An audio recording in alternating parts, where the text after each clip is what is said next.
We've saved the best for last, which is the main plug instrument. This is what it sounds like.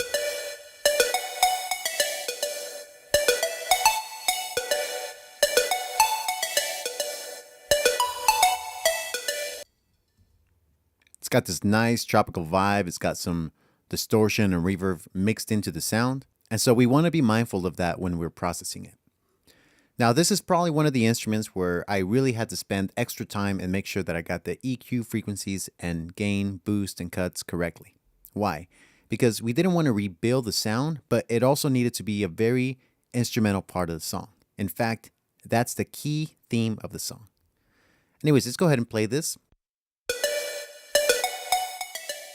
First up, we're using the 55A EQ. As I mentioned, this is one of the most colorful EQs in these processors.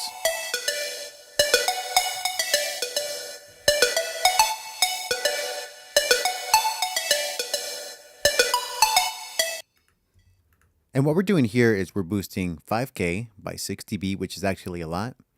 1.5, which is going to give us the power. And then 200, just to give us more of the body. We're changing the EQ curve and the tone of this instrument. Next up, we're using the UK69, and we're doing a couple of things here. We're boosting up the bass, which is set to 240, similar as we did with some of the other instruments, such as the bass and the piano. We're boosting up the mids here at 2K, and we're giving it a little bit of air at 10K. Check it out.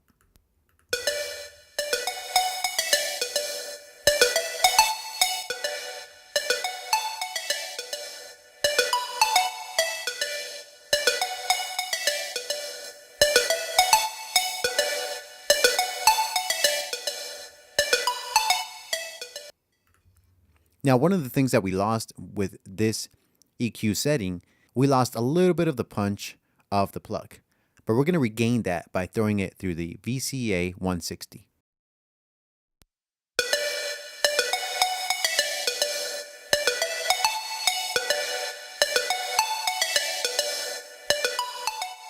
This is before. That sounds thin and spacey.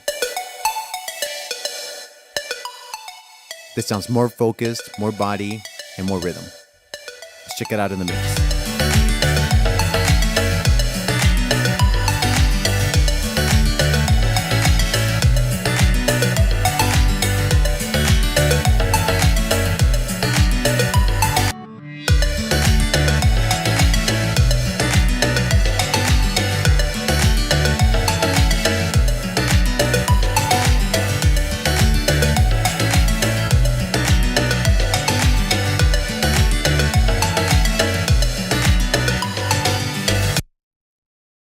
Now, whereas in isolation, the plug sounded better without the EQ and compression, in the mix it sounds better with these EQ settings and the compression.